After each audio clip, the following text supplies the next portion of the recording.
Cuando escuchó María el saludo de Isabel, exclamó: Proclama mi alma la grandeza del Señor, se alegra mi espíritu en Dios mi Salvador, porque ha mirado la humillación de su esclava. Desde ahora me felicitarán todas las generaciones, porque el poderoso ha hecho obras grandes por mí, su nombre es santo, y su misericordia llega a sus fieles de generación en generación.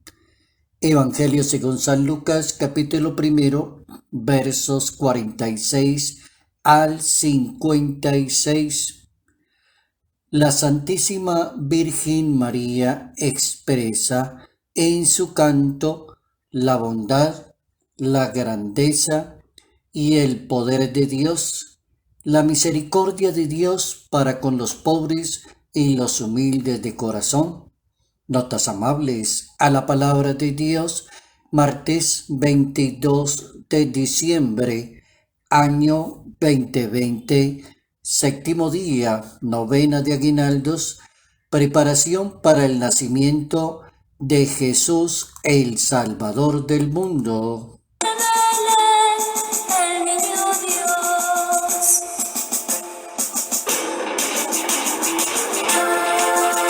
Quisiera poner a tus pies algún presente que te agrade, Señor. El Magnificat es un cántico que aparece allí en el capítulo primero, a partir del verso 46 en el Evangelio según San Lucas. Y es conocido así con esa frase latina, Magnificat anima mea. Y así empezó el canto y así quedó exclamado, a similitud de toda la poesía del Antiguo Testamento en la Santa Biblia, como María Santísima expresa verdaderamente la bondad, la grandeza y la misericordia de Dios.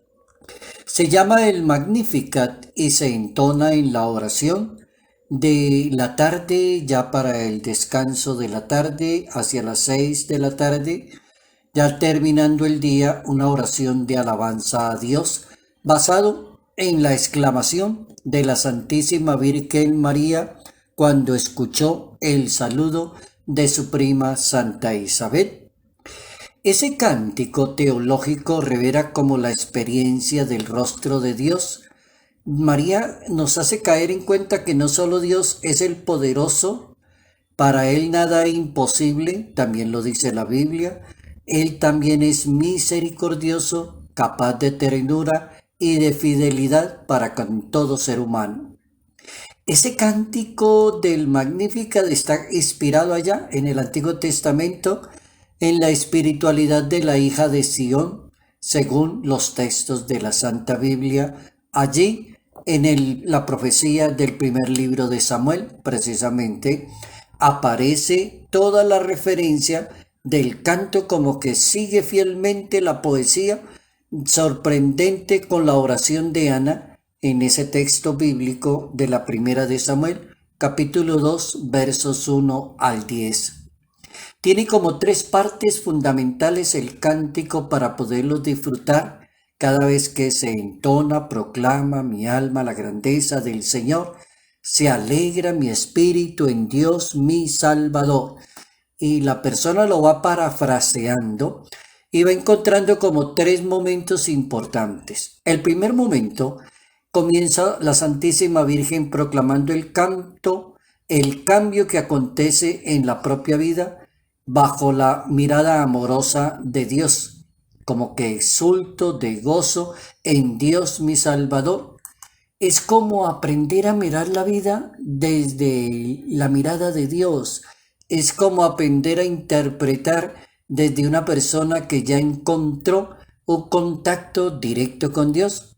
Un segundo momento del cántico es la fidelidad de Dios hacia el pueblo. Proclama el cambio, el brazo del Señor en favor de los pobres, de los hambrientos, y trae la expresión brazo de Dios, como que recuerda así la liberación del Éxodo, la fuerza salvadora de Dios, la que acontece y dispersa a los orgullosos, dice el texto, destrona a los poderosos, eleva a los humildes, despide a los ricos y llena de bienes a los hambrientos.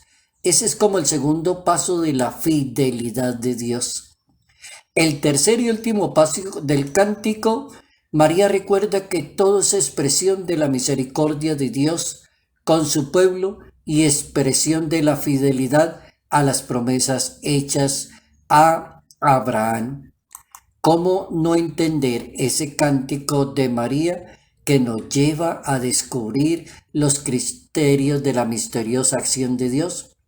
Y así lo expresó el Papa Santo en su famosa carta encíclica Redemptoris Mater del 25 de marzo de 1987, y el Papa Santo decía en su encíclica, hablando de la Madre del Redentor, Redemptoris Mater, como la bienaventurada Virgen María en la vida de la Iglesia. Es decir, el Papa quiso destacar los criterios de la misteriosa acción de Dios, como los pobres, los pequeños, trastocando los juicios del mundo con los ricos y los poderosos, decía el Papa San Juan Pablo II. Así pues, tenemos un canto bien hermoso de la Santísima Virgen María, que es un canto que va a expresar todo lo que significa la espiritualidad de los pobres según la Santa Biblia. Y así lo explicó el Papa emérito Benedicto XVI un 15 de febrero del año 2006 en una catequesis, en una audiencia. Decía el Papa: revela la espiritualidad de los Anahuín en la Santa Biblia, es decir, de los pobres de corazón, de los limpios de corazón.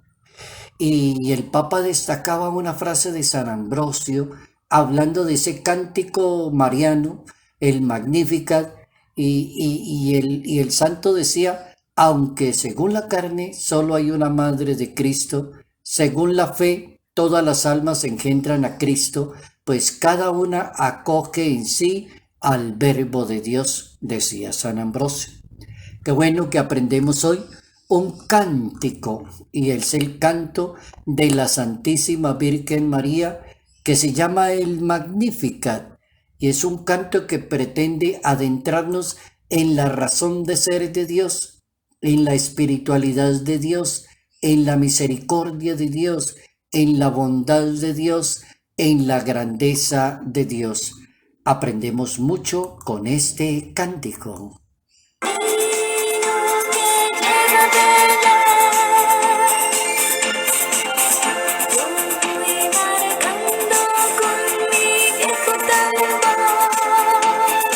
Salud, paz y bendición.